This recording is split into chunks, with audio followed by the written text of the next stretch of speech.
difference, one cup at a time. Yeah, this is tea time. Yeah, making a difference, one cup at a time. Tea time. So be sure to grab your tea, grab a seat, and tune in to Miss Liz. Tea time, making a difference, one cup at a time. Tea time, yeah. Tea time, time.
Well, welcome. It is nighttime tea. That's right. We made it through the day. We got our morning, we got our afternoon. Now we're here for the evening tea time. And I have another incredible guest joining me from Canada. That's right. We're back in Canada. This morning, Cameroon, this afternoon, United States, and now tonight we're in Canada. And I've been talking with this incredible guest in the back studio, and I think we're going to have an exciting tea. We're going to just spill some really strong tea on education, on medieval. I can't even talk. My tongue is just a twisting. So we're going to get the disclaimer in, we're going to get a little bit of the bio, and then we're going to just bring in the incredible Danièle Cybulskie. I hope I'm saying it right. I'll get her to say it right if I'm saying it wrong. And then we're going to spill some TEA, and we're going to wrap up another beautiful Thursday. Disclaimer for Miss Liz's Tea Time live shows. Miss Liz is going live using StreamYard. Before leaving a comment, please grant StreamYard permission to see your name at StreamYard.com. Please be advised that the content brought forward for any Tea Time hosted by myself, Miss Liz, is always brought forward in good faith. However, it may bring forward dialogue and opinions that are not representative of my platform. The facts and information are perceived to be accurate at this given time of airing. All Tea Time guests and audience participants are responsible for using their good judgment in taking any action that may relate to the discussion. The content brought forward may include discussion for some where they may be emotionally at risk. It is significant to know that this show is engaging in discussion forums only to offer and inspire awareness and connection and is not providing therapeutical advice. If you have any questions about this disclaimer or the panelist discussion, you may freely contact me, Miss Liz, through my email at bookingmissliz@gmail.com. Moving forward, should you choose to voluntarily participate in tonight's show in any aspect, I myself, Miss Liz, welcomes you, and should you decide that the show is not made for you at this time, I respect that, and I'll see you at a later date and a later show at a later time on a Thursday, because tea time is Thursdays. Unless we have a fill-in or a rescheduled tea time, because life does happen, right? So now let me give you a little bit on my incredible guest that's sitting in the studio waiting to come and spill some really good, strong tea. So Danièle has been making Middle Ages fun, entertaining, and accessible for over a decade. She is the author of How to Live Like a Monk, Medieval Wisdom for Modern Life, Life in Medieval Europe, Facts and Fiction, and the 5-minute Medieval List, which debuted at the top of Amazon's Canadian charts through her feature articles at medieval.net, as well as those she's written for several international magazines. Danièle has reached over 1 million readers worldwide. To find out more about Danièle, please check out Miss Liz's Facebook page. Her full bio is there, so you got some goodies there. And if you're checking out the audio on the podcast stations, check in the description because that will all be there. So now let me get my guest into the studio and let's spill some tea while I grab a sip of tea. So welcome, Danielle. Hello, Miss Liz. Thank you for having me on. It is an honor to have you here. So I want you to spill some tea, spill the goodies. Who is Danielle, and how did Danielle get into the medieval? I can't even say it. I know it takes some practice, right? Medieval, yeah. And you are asking how to pronounce my last name. Everyone stumbles over it, so don't worry about it. It's Cybulskie. Um, Cybulskie. And I just want to apologize to the people who are listening just to the audio. I have a really bad cold today, so I'm going to try not to cough too much in your ears, but please bear with me today. It's winter, right? It's that winter cold, right? That spring before the winter cold before spring comes. Yes, I'm hoping spring's going to come really soon. So you were asking how I got into the Middle Ages, the medieval period, and the short answer that I tell people is the truth, which is Disney. I really loved watching Sleeping Beauty was my favorite movie, and second to that was the Robin Hood movie by Disney, which has that fox in it, right? That everybody loves. And I just loved looking at that aesthetic. I loved the stories. And as I grew up, I was always really interested in it. Arthurian stories, Robin Hood stories. But it wasn't until I got to university that I realized you can make a career out of it, that people study this stuff, literature, this medieval literature for a living. And I was hooked on that. So after taking a course on medieval romance, which is the Arthurian stories, when people talk about medieval romance, it's not all kissing stories. It's actually stories that were written that weren't in Latin. I took a course on that, and that was it for me. I ended up studying the Middle Ages after that. Oh, I didn't even know they had courses. Yeah. I know Disney, but I didn't know what the courses, right? Yeah, it's fun stuff. So Danielle, I want to get into like you've written a lot and it's been in magazines worldwide and your book Mhm. and all of that. So what got you into writing? Like when did you start? What age and all that good stuff? I started after I finished graduate school. So I did an undergraduate degree. And then after that, I decided I wanted to be a medievalist. So I did a victory lap and then I did a master's degree in literature. But that was because I thought I would get a job teaching English or something. But almost all my courses were cross listed with the Center for Medieval Studies. So history was what I was doing a lot of, as well as literature. And so after that, I was in my late 20s. I was home with my first baby and I was just really bored. I was missing that time that I had spent in university talking to people about this stuff. And there were shows on, I think The Tudors was on at that time, and people were watching that and they had questions about what life was like before that time. So The Tudors is a little bit after the period that I study, but not much. And so I had all of this knowledge I want to share with people. And so I started writing a blog called The 5 Minute Medievalist. And that was just to take 5 minutes to help people become medievalists like me. And they could learn about things like the fact people didn't think the earth was flat, the fact that many torture devices are actually fakes from the Victorian period, that kind of stuff I found interesting and wanted to share with people. And then after a few years, my writing was picked up by a bigger website, which you're showing right now, called medievalist.net. And then they started to commission articles from me. I started to write there for a few years, and then I compiled a bunch of articles into a book to just see how that would go. And I called it The 5 Minute Medievalist. And that debuted, as you said at the beginning, at the top of Canada's charts for history. And so that was when I think I was like, okay, maybe I'm an author.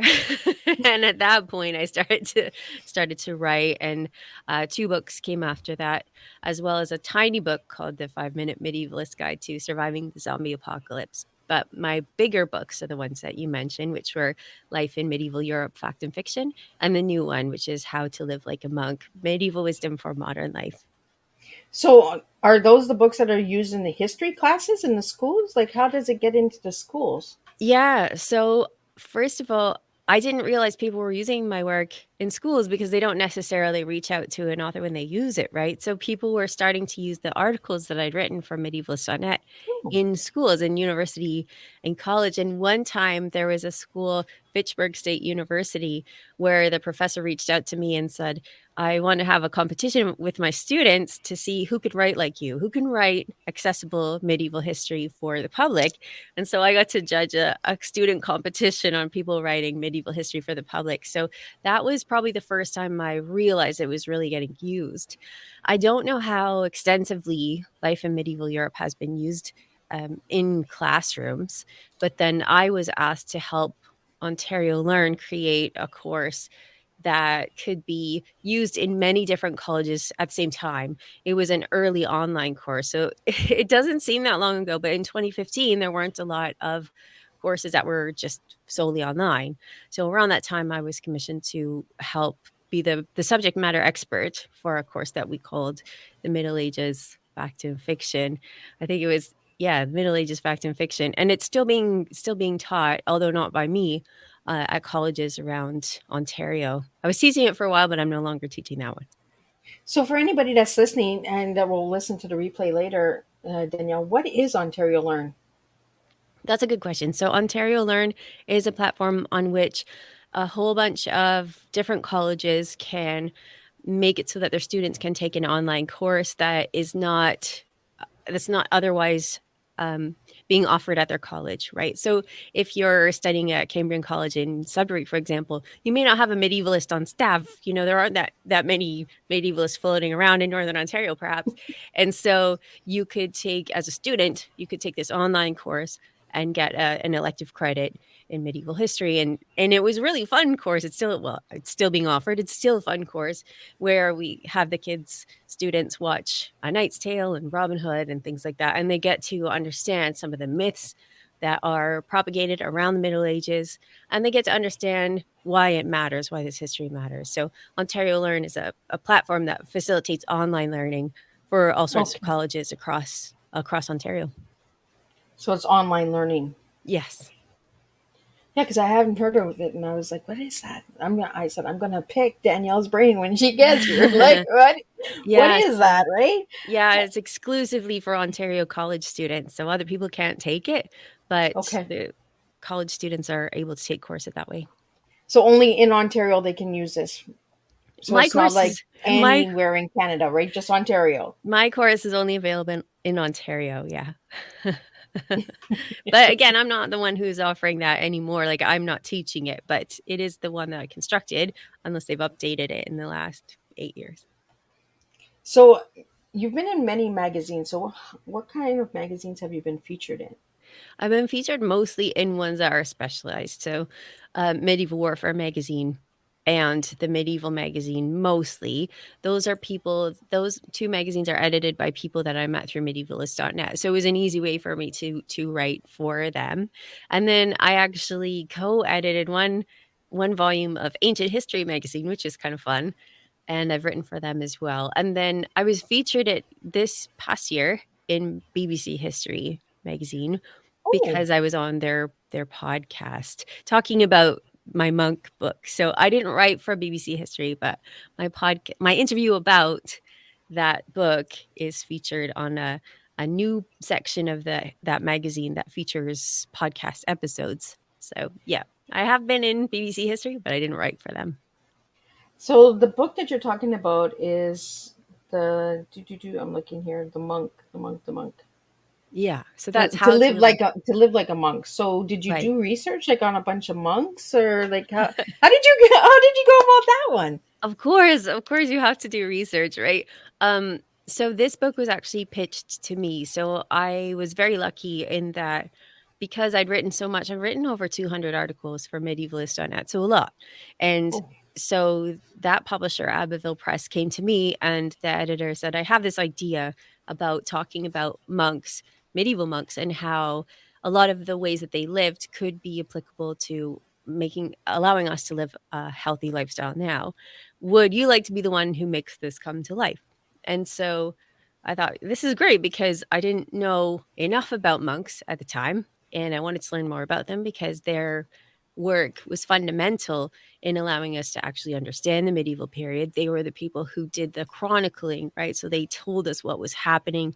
They were the people that copied the books. So they are the reason that we have the books that we have now, Oh, not only medieval books, but ancient books, which they copied. So monks are really important to the Middle Ages. So I wanted to learn more about them. And then when I'm not working on history, when I'm reading outside of history, I like to read books about wellness and positive psychology and how to make ourselves live in a way that is healthy, that is mentally healthy, that's physically healthy. So this was a great project for me because it brought together a bunch of interests that I had. So they pitched this idea to me, and I turned it into a book. yeah. And I just learned something new. Like, I didn't know that the monks were the ones that did all the writing. Hmm. Yeah, so the monks were the ones who were educated, and they were the ones who were educating other people for the most part, people within the church. The church was the educators of society at the time. And this is important to remember because a lot of people have this idea that the church was anti science, when really they were the keepers of knowledge. And they were really interested in science because they wanted to better understand God. So they were the people who were reading Aristotle. They were the people who were reading Islamic texts about math. They were the people who were copying this stuff out and sending it to other monasteries so that, other monks could study this stuff. So they were the ones that were writing these books and copying these books. And then again, they were also historians, right? So they were the ones who were saying, in this year, the king died, and then we had this new king, or they were the ones who were doing that writing. So we owe them a lot when it comes to understanding what happened during the years 500 to 1500. So yeah, they were integral to that and really uh, invested in education and science and learning. So yeah, they were super, super important to the period. So we have a question here for you from Twitter. Mhm. Want to know what year were your books based on? Okay, that's a good question. So, my specialty is the 14th century. So, for people who don't remember their centuries, which is fair, that's the 1300s. And that is the time during which you have the Black Death, you have the Hundred Years' War, you have famines, you have all sorts of tragedies and amazing things happening. So that is the time that I study the most. But I try to make the books that I write as general as possible so that people can get a sense of the period. That said, it is 1,000-year period, and I only look at Europe, and I mostly look at England and France. So when we talk about this 1,000-year period, there is so much that needs to be learned and understood, and you cannot get that across in one book. So the books I write about tend to be the high and later Middle Ages, so about 1,200 to about 1,500. That's usually where my focus is, and that is what people think of when they think of knights and castles and that stuff. I don't tend to do the early Middle Ages, which is Vikings, for people who are kind of putting signposts along history. I don't tend to look at Vikings. When I talk about monks, that book, it starts with the Benedictine rule, which was written down in, I think it's the 6th century. I have a cold, so I'm I'm trying to remember my dates here. The 6th century by Saint Benedict. But much of the monastic culture as we understand it today was really solidified in the 12th century, so the 1100s. So if we're talking about the monk book, much of the stuff I'm looking at there is around the 1100s. And then monastic life didn't really change all that much over time because it was meant to be a certain way. It was meant to follow the rule of Saint Benedict. So it was meant to really stay the same for many hundred years. So we have another question here for you, Danielle. Mhm. Do you know what the oldest age of the oldest monk? Like, what? How old did they live to, or who was the first monk?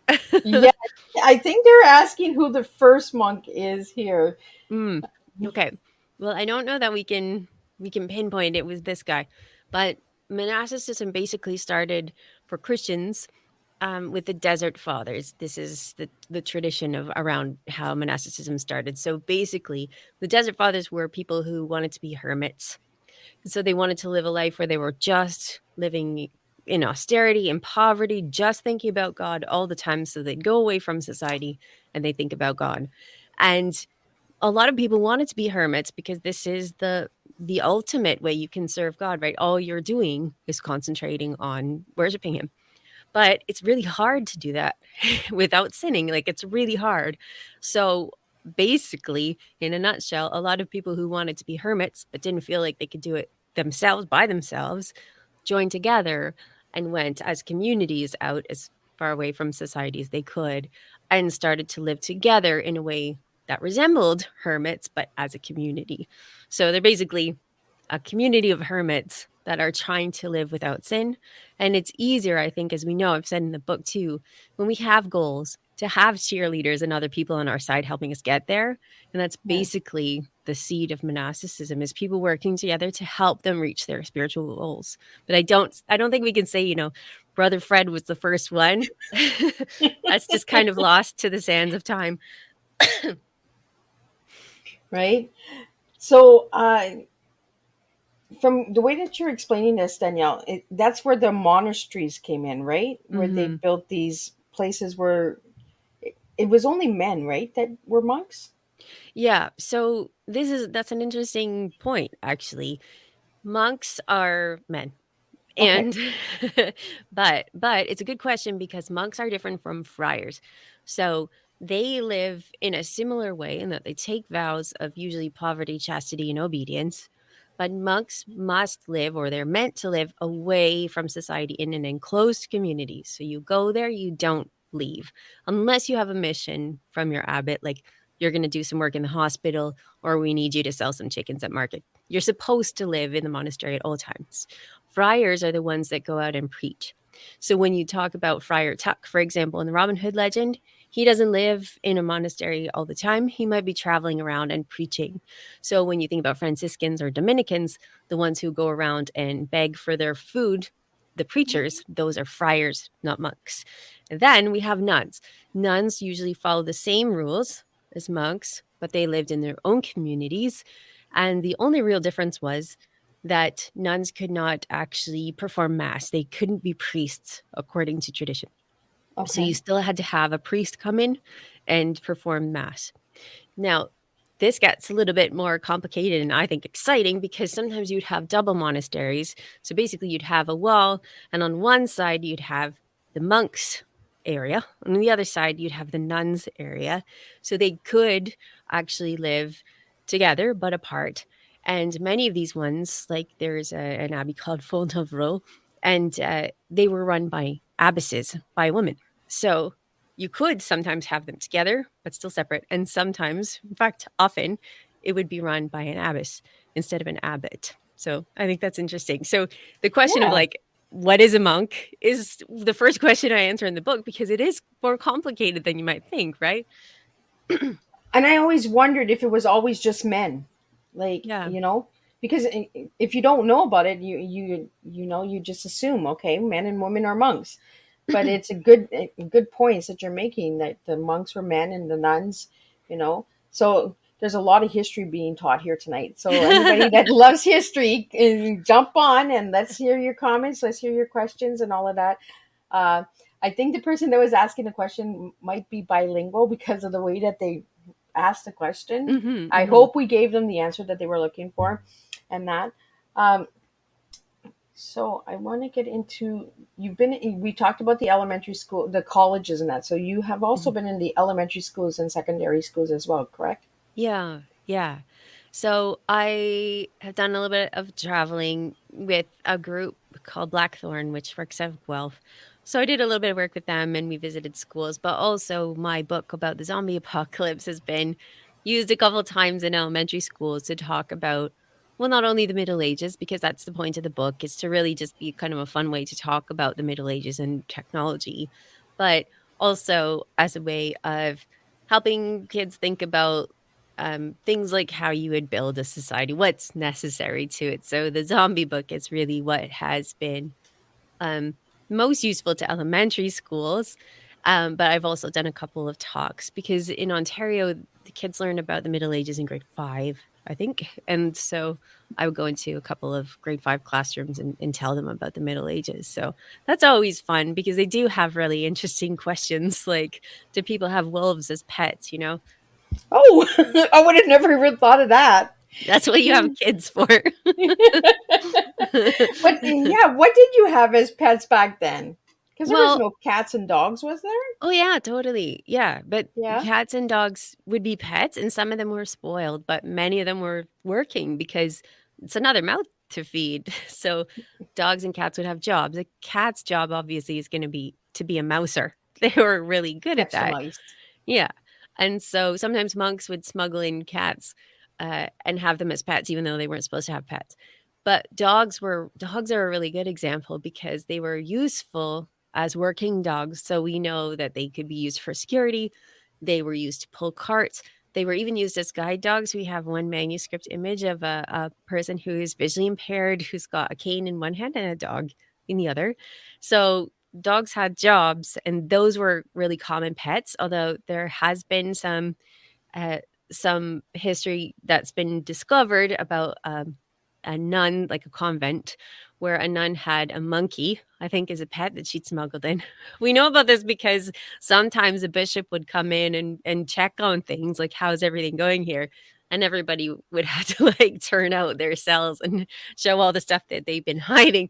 Yeah, at least one nun had a monkey as a pet, but it was usually cats and dogs. That's that little rebel nun that wanted the monkey. Yeah, I mean, they were always breaking the rules. Half the time, what we learn about people, or the reason we can learn about them, is because they are breaking the rules. Somebody has to write rules to say, we're not doing this anymore, which shows us that people were probably doing those things. Yeah. So you mentioned bishop. So what Mhm. was the job of the bishop? So the bishop has many jobs. The bishop is the one who's in charge of what's called the parish. So it could be several villages, it could be a town, but an area in which he was in charge of all of the churches and basically the spiritual health of that region. So he would be the one who would be appointing a priest to be the priest for that village. Sometimes a priest would be the guy who would go and visit several villages because they couldn't afford to have a priest for each one. The bishop would also be checking in on, monks and nuns and seeing how they're doing. Sometimes they would be advising people higher up in the church chain, so cardinals and popes. Sometimes they would be advising kings. So the bishops did a lot of stuff. They were very, very powerful men. And we don't hear a lot about the bishops in the history stories, do we? I mean, yeah, I think when most people are learning about the Middle Ages, for example, the emphasis tends to be on kings. But bishops were very important because they were the most educated men usually at court. So they were the people who could tell you, this is what these important people have said about this in the past. They had their hand on the pulse of what everybody was doing. They would judge people for sins. For example, like in some places, in most places in Europe, the king would have one law and the church would have another. So the king's justice would take care of things like theft and murder, but the bishops would be taking care of stuff like adultery, right, or fornication, things like that. They would be the ones giving out that punishment or ruling on that. So we don't hear a lot, I think. Everyday people don't hear a lot about what the bishops were doing back then, but they were pretty lazy guys and pretty important guys. Yeah, they did quite a bit from what you're saying. Mhm. So is there any books out there about bishops or any plans of you writing a book on a bishop? No, no, actually, church history is not normally my forte. It's not usually where I spend a lot of time. But this book, the monk book, was just a perfect intersection of what I do, which is make stuff accessible, make history accessible to people who just watch stuff on TV and want to learn more stuff. I am the person who's kind of we like to talk about myself as being the gateway drug to history, right? So I might tell you something interesting, and then you might go and read a book by somebody who's studied that in depth. So I can't think of any books on just bishops um, off the top of my head, but I did do a podcast on bishops with a guy named Craig Nakashian, who's a PhD, who talks about warrior bishops. So bishops were supposed to be men of God. They weren't supposed to be, out there fighting wars, but some of them did. So I did do a podcast on that if people want to hear more about warrior bishops. Oh, well, that's really cool.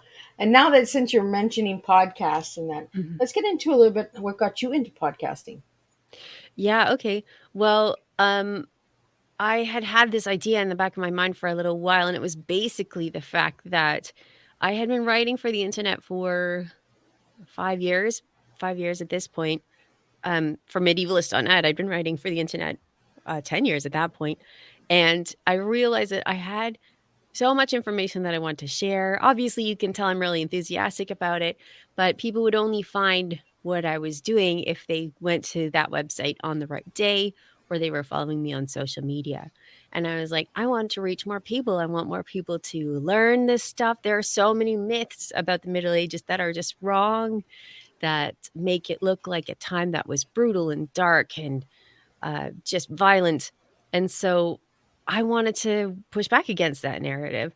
I wanted to bring more history to more people. So I started a podcast. We started it January of 2019, medievalist.net. Again, you have the website up there. They distribute it for me. So you can find it on their website and you can find it on, iTunes, Spotify, Stitcher, everywhere. And what I do on the podcast is I interview experts. So again, like I'm the gateway drug. I will bring people who are experts in one thing, because when you get into that level of history, you tend to really specialize, right? So I will have someone on who talks about, well, a couple of weeks ago it was just swans, just medieval swans. Had people talk about bishops, for example, warrior bishops, or just this one king, or just this one thing. And so overall, I've covered everything from Byzantium to laundry to pigs to the sex lives of people back in the day. So it's a really fun opportunity to get these experts out front and center, because otherwise people might not see their books, right? They're teaching in universities and maybe you don't see their work. So that was kind of the thing I wanted to do, was to bring them forward so that more people could learn more things. Well, and you mentioned something about the medieval times where you said people think it's dark, and you Yeah. said it was light. And I think there is so much misconception and misinformation out there that we just assume it was all blood and war, like it was just kill, kill, kill, kill, kill. Yeah. But they have some good stories back then. Mhm. Homemakers, like the women and everything, like the dances that they had back then. Like we don't do any of those dances now, like the waltz and all of those dances. So is there like a special dance that they used to do back in the day? That's a really hard one to trace, and I'm the wrong person to ask about what they might be called, but people did dance, of course. People partied. My favorite movie is A Knight's Tale, and not because it's accurate, because it's not accurate, it's not meant to be accurate, but it gets at the fact that people had fun. They had tournaments, and at the tournaments, they were worried about fashion, or they were worried about their team, or they were doing chanting. That is what people are like across the world, across time. It's not all mud and blood. That's just not how it was. So that's my favorite movie because of that. But could I tell you what those dances were called? Nope. I'll have to find an expert and put them on my podcast, because So have you, yeah. Danielle, have you ever worn like any clothing from that time? Like, have you ever dressed up to play a character when you go into the schools or? Yeah, so I did a couple of times, but that's not really what I tend to do. That's not how I tend to approach it. I think that there's a lot to be said for that, to understand better by actually wearing the outfit or trying to cook in the way that they did back then, because you learn a whole lot that way. That's called experimental archaeology, and it can teach us a lot. It's just not my vibe, because I think there are many people who do it in a way where they're putting on a character. Yeah, And when I'm doing this, I'm doing it to learn and not to act. yeah, So, um, so it's not the place where I tend to engage with medieval studies. I want to be looking at it instead of wearing it. That said, when I do put these clothes on, it does teach me a lot about how to walk around in them, how tight the fit might be, what the material feels like, how heavy the weight is. And I think there are small things like that will affect everything, right? So, for yeah, example, you might have events in history that turned on the fact that someone had a bad day, and maybe part of their bad day was like they had a stone in their shoe. Small human things like that make a big difference. yeah.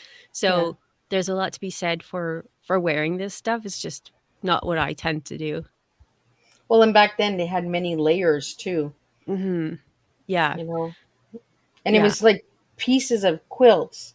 So they would put like this piece on and then kind of pin, like they wore a lot of pins, right, with the material. Yeah. So, especially in the early part of the Middle Ages, things were put together with pins and laces, and then buttons were invented. People say the buttons were invented sometime around the 12th century, and then that made for a closer fit, right? It really affected fashion because, Yeah, man, these people were fashionistas as well. So, yeah, you do have to think about, how can I drape this? How can I use this pin so that it's not going to fall off in public? And then what will this pin look like to other people? Is it going to be blingy enough? Is it going to show who I am? So, yeah, there's a lot that went into clothing back in the day. and the fashion, right?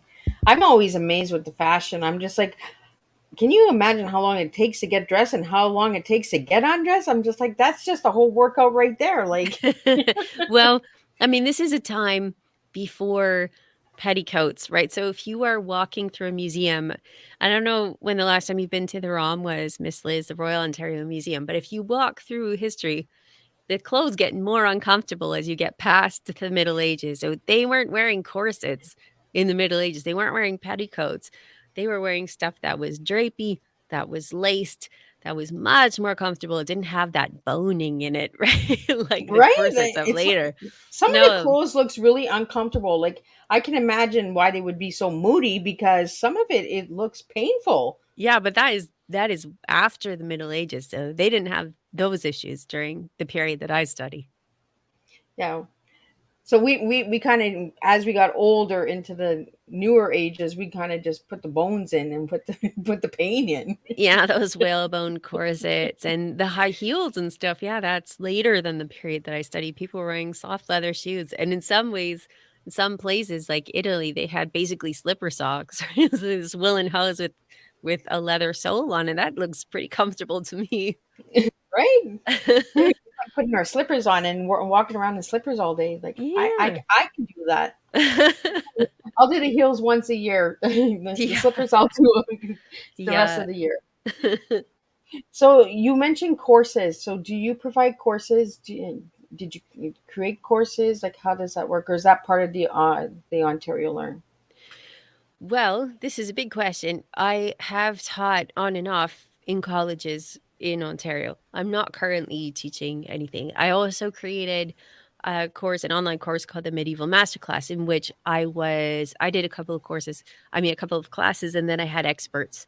So I had an expert on clothing, I had an expert on blacksmithing, I had an expert on swordplay, basically, so that people who were writing fiction could see this stuff in 3 dimensions, because it's one thing to talk about fashion and it's another to see the colors that you could make with plant dyes. That's really exciting.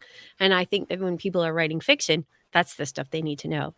So I created the Medieval Masterclass for creators, and it had its moment, and now I've closed it Oh, down. and you mentioned something really important, plant dyes. I never knew anything about any of that. And I think we have worms that are biting again.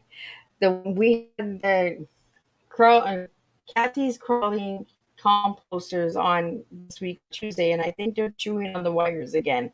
So it lucky Danielle is kind of in some big old black hole right now. So we're just going to continue.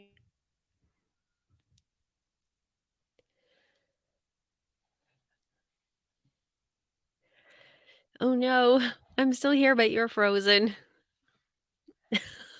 And I don't know which of us is actually live right now. But in case it's me, I'm still here drinking my tea.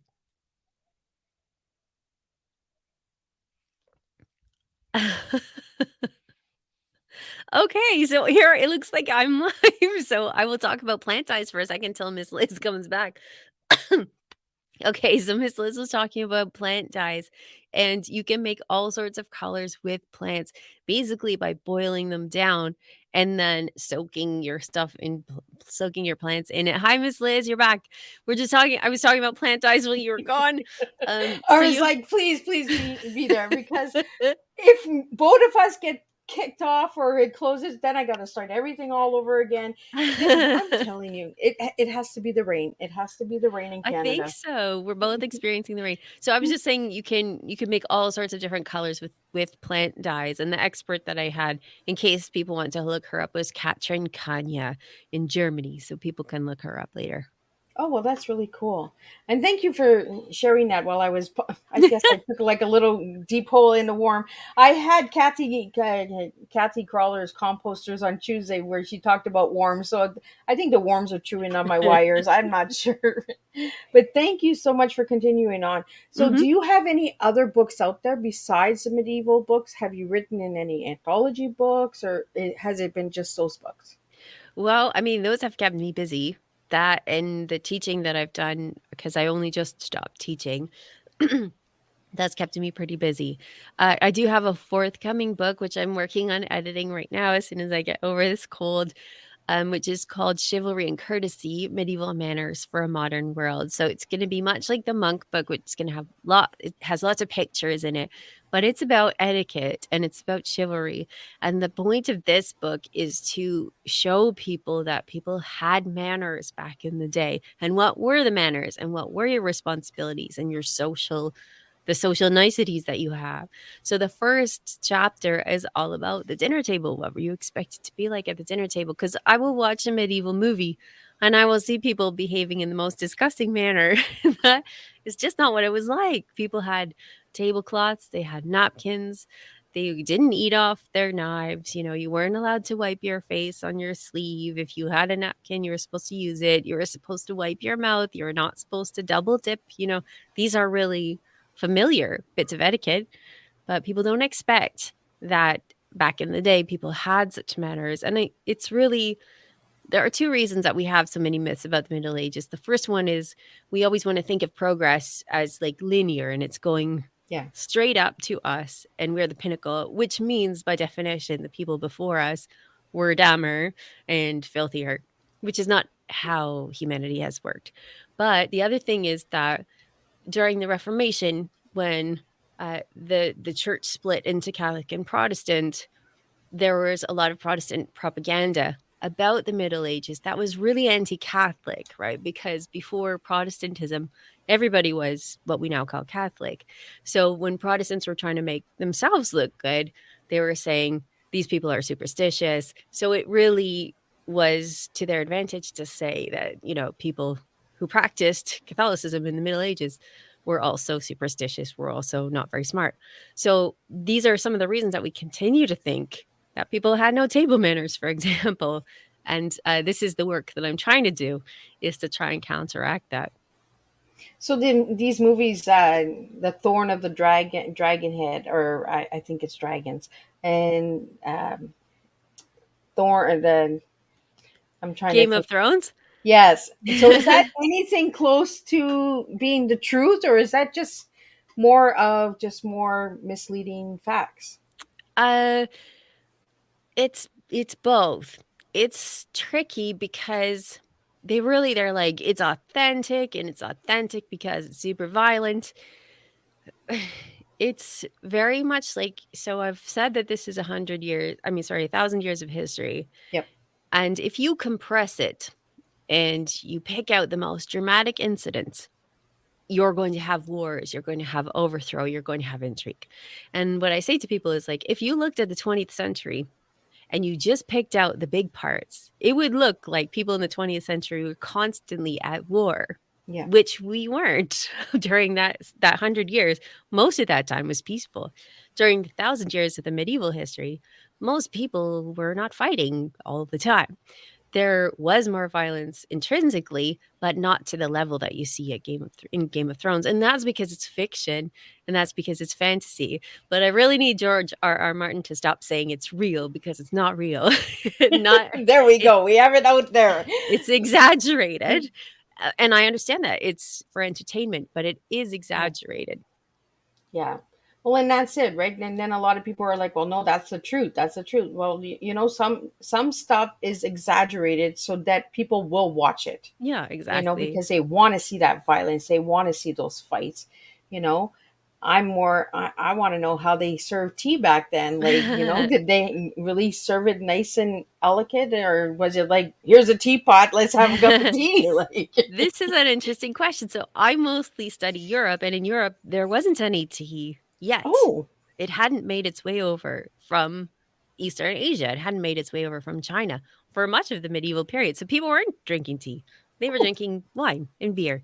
But in China, they were drinking tea, and they were drinking it out of the most elegant teaware ever. There are treaties, so texts that are like 2,000 years old that talk about the best way to drink tea and the best China tea, what we now call China, the porcelain that you should use for it. So in China, they were drinking it, from or for thousands of years in the most beautiful vessels. In Europe, they were not yet. They weren't drinking tea and they weren't drinking coffee quite yet, not until the early modern period, so close to Shakespeare's day. oh, well, that's interesting to know. I Yeah, always wondered, like, how old is tea actually? Like, it's I'm doing a very lot of old. tea research, and I'm getting so many mixed messages and misconceptions. Again, Yeah. this country started it first, that country started it first. It's like, where's the truth? Like, give me the truth. I will tell you the truth, and that it wasn't in Europe. Eh, if it was like a couple of people who had traveled to China and brought it back with them. It was really a culture of tea in China, but not in Europe during the time that I'm studying. Oh, and that makes a lot of sense. Uh, Yeah, because it yeah, comes from China. The leaves come from China. There's a lot of things that come from China, and we're yeah. talking about tea right now. So let's get into what is your tea tonight, Danielle. Well, Miss Liz, tell me what your T is because when you said it, I thought, yeah, that sounds like me too. What does your T stand for? So my T stands for teaching educational awareness. Yeah.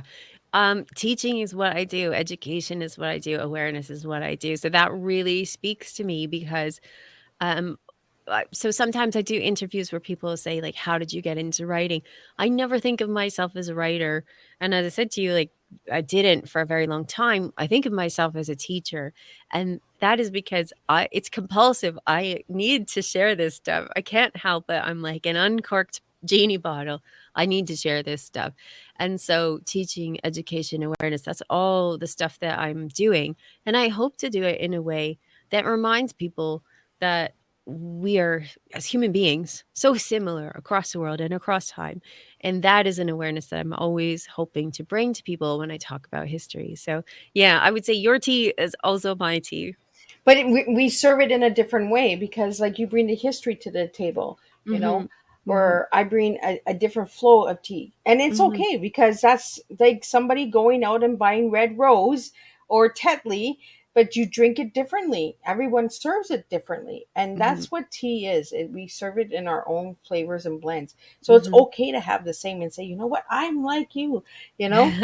But I add a little bit of cinnamon, or I add a little bit of butter. Like, there's so many different ways of drinking tea, right? Mhm. And it is you, Danielle, because you do teach and you bring the education, and the awareness is really important to you. And Yeah. that's what it is for me too. Is I without awareness, how do we change anything? Yeah. How do we change history if we're not aware of the history, the real Exactly. facts, right? And sometimes we don't know what our blind spots are. So when I'm doing my podcast or I'm doing my books, I'm never going to shame someone for not understanding. Like when I talk about George R. R. Martin, I'm asking him not to exaggerate. That's because he knows, and he's saying that this is real. He's saying this because it works for his brand. But when I talk to someone like you who doesn't necessarily know off the top of her head what is a monk, what do they do, I'm not going to shame someone for that because we don't know what we don't know. So Right? But this that's is educating, and that's teaching people and saying it's okay to ask the question, and it's yeah, okay to say, I don't know what it is. Tell me what it is. Like, yeah. I always assumed that monks were males and nuns were females. Mhm. I just assumed that, and you have said that it is, Y yeah, and yeah, and and that's what it is. We have to ask those questions, and it's okay to say, you know what, I don't know. We don't yeah. know everything. That's why we have teachers. That's why we go to school. That's why we have education, because we're not born with knowing everything in life. That's right. And when I did my TED talk, the first thing I started with was the flat Earth myth, and I started with it because when I was in school, we learned that thing like in 1492, Columbus sailed the ocean blue, and he thought the Earth was flat. He didn't think the Earth was flat. Nobody thought the Earth was flat, but that is what we were taught in school. Yeah. So that's not our fault that we didn't know that. That's what we were taught. So now that we understand that people didn't think the Earth was flat, where do we go from here? So yeah, you and I are on the same page here. Yeah. Well, and we need that, right? We need to have that. Okay, this is what we were taught in school. But you know what? Sometimes the teachers don't always have the right answers either because that's what they were taught. So Hmm. it's just a repeat of cycle and generation of, okay, this is what I was taught. So this is what I'm going to teach. And then the next teacher, until you have that one teacher that says, whoa, whoa, whoa, whoa, whoa, let me do some research and let me really see if that's the truth. That's You right. know, you have Yeah. that one rebel, like that one nun that had the monkey, right? You have that, that That's little right. troublemaker that's like, nope, I want the monkey. I don't want the cat. I don't want the dog. I want a monkey. Hmm. So, and Exactly. and that's who I represent. Is I'm that the nun that wants the monkey. The Like nun with the it monkey. doesn't make any sense to me. I want the monkey, Yes, don't tell me I can't have a monkey. I'm getting one. right? So I want to get into your favorite color and then Mhm. your one word, because we're almost at the hour. Like we're just flying by. We're just throwing out Yeah. history tonight, and I really love it. Thank you so much. I really appreciate it, and I love the questions that are coming in, and that a lot of them are. We've already given the answers because through our conversation, me and you, but a lot of them are like really into understanding that a lot of them have this misconception that the medievals was dark. So Yeah. when you're saying that it was lighter and they danced and they partied and they Yeah. passion, we're getting like a lot of people from Twitter that are just saying, "Wow, wow." We're getting a lot of wows. I don't know why the wow, but I believe if we don't give that information out and we don't show people the truth and speak the truth, how does anything change, right? Yeah. Yeah. Yeah, it's a So mission, isn't it? right. So I Yeah. want to get into your favorite color. What is your Yeah. favorite color, girl? My favorite color is green. I just love it. It's peaceful, and it actually really ties into the monk book. So I've loved green for quite a long time, and then as I was researching the monk book, it was the first thing that I talked about because the monks always they built their cloisters in a way that was kind of a square, and in the middle of the square they had something called a garth, and that was meant to be a green space, and it was meant to be there so that the monks could commune with nature, so that they could refresh themselves. And there's a lot of writing about how it refreshes your eyes after you've been working in the cloister all day. So while it wasn't super dark in there, there were windows and candles and stuff. Still, we know when we're on Zoom all day, we need a break. And there's Yeah. a real online trend right now saying touch grass, right? If you're online too much, go touch grass. And that's exactly what monks did. So that was kind of nice. When I wrote the book, we ended up doing a nice green theme in it because green is a refreshing color, and it does make you feel better to look at a plant. It refreshes you. This is something that science has proved since the Middle Ages. So green is a nice vibe for me. Well, us in Northern Ontario, there we have to dig under the snow for the grass to touch the That's grass right right. now. But I think Yeah. the grass is coming. I think the grass is going to come a little early this year, Oh, I hope so. right? So, and your one word to describe yourself. Yeah, so the word I picked was compassionate, and that's not necessarily because I think that that is something that, I'm always living. I'm not a monk myself, right? I'm not a nun. But I try to be compassionate because it means being empathetic, right? Understanding other people where they're coming from. And that is always what I'm trying to do with my work is I'm trying to put myself in the shoes of people who lived a long time ago. And I'm trying to get other people to do this too. And part of it is because I want them to share my love and my joy of this time, this period, but I also want people to be in the practice of putting themselves in other people's shoes or feeling what they feel so that they can cross cultural lines and understand each other on the planet today, right? There we have so many more similarities than we have differences between us as people. And I think if we practice that empathy, that compassion, that real feeling for the people across the world, if we're in that practice all the time, then I think the world would be a better place. So I know that sounds like really starry, but that is really at the heart of my work is this empathy, this compassion. So it's the way I try to live. And it's it's what I bring to my work. So that's the word that I picked for you. Well, and I love that word. We need more compassion. Yeah. It's a time of compassion. Hmm. So we have a couple minutes left before we're wrapping up. So any final words that you have for anyone out there, if they'd like to get into medieval? There's a place in I don't think it's Cobden. I know it's where the Big Apple is, and we're not talking New York. We're talking there's a Big Apple in Ontario that sells apple pies and stuff like that. And they have this big Ah, giant apple. um I can't even think of the town that it's in, no, but no, they no. have an medieval tournament where they have horses and that. Have you ever been to that? I haven't been to that one. The last one I went to was the Robin in the Hood festival, and I think that's in Elmira. But it doesn't matter where the people listening are, there are usually medieval fairs everywhere. But when you go there, don't expect to see authenticity. Expect to see people playing. Expect to Okay. see pirates. Expect to see corsets. Expect to see fairies. These are not things that were happening in the Middle Ages. Not a Captain Sparrow type pirate. There were pirates, but they didn't look like that. So expect to see people playing in Okay. history. If you want to find out more about actual history, what the facts were, I would say listen to my podcast because that's the whole point is to bring on experts who tell you just how it was. And I'm up to 186 episodes, I think, by next week. So there's a lot. And then you can find me on social media at 5MIN Medievalist. So the people who are on Twitter, like jump on over. I've got lots of stuff. I'm connected with lots of experts. You can find more stuff there. And hopefully you can read Life in Medieval Europe. That is so the sorry, Miss Liz has put up twitter.com/medievalist. That's not actually me, that's medievalist.net. So I'm Okay. actually 5MIN Medievalist. But Okay. what I was going to say is if you read my book, Life in Medieval Europe, Fact and Fiction, which I think now is only available in ebook, I'd have to check with the publisher, but I think it's only ebook right now. I've actually generated that in the form of questions. So if you go to the table of contents, you find a question you want the answer to, and you can go and find it right away. So I wrote that one so you could read it start to finish, or you could just jump in and take the things you want out of it.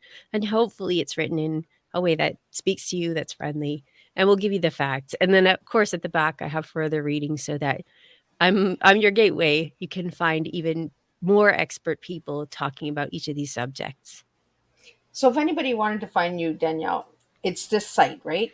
The Uh, .net one, so they can no, find your podcast and all of that stuff on there, or no? it's on my website, which I'm gonna put in our private chat Okay, right and then now, I'll Miss pop it Liz, up.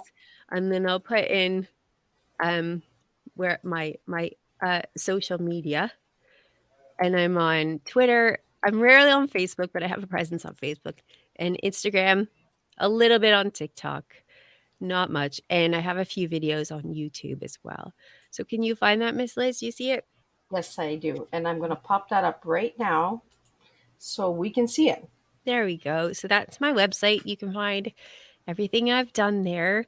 I've got a couple of ebooks that you can buy direct from the website that are just little. And then you can find the actual books. All my books on Amazon, Waterstones, Indigo, Barnes and Noble, all over the place. And the audiobook, if you're into audio, is narrated by me for How to Live Like a Monk. So you can just like overindulge on my voice if you like. Although it sounds better than this because, like I said, I am dying of this cold right now. I'm doing my best here. Well, you sound really good for a cold. Oh, Like, thanks. It's the tea. right? Drink your tea. Yeah, That's yeah. what we need to do is drink our tea. I really want to thank you, Danielle, for joining me tonight on Tea Time and bringing all of this history and this education and facts, and checking it out. And I have your Twitter up as well now, so check her out, connect with her, and check out her podcast. Mhm. Check out the incredible books because I think that we need more history. I love history because I'm always questioning everything I watch. I'm just like, is that true? Or is that fantasy? Or is that friction? Is that exaggerating?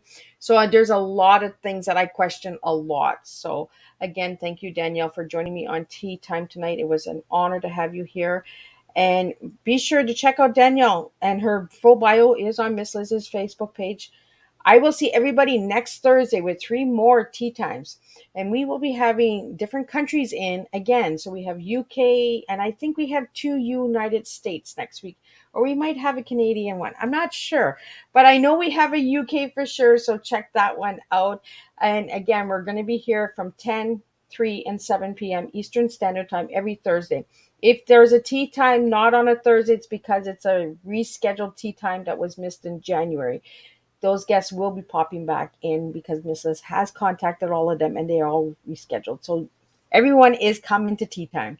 So again, thank you and have a good night. And I will see everybody on Thursday next week. Danielle, don't leave. I will wrap up with you in the back.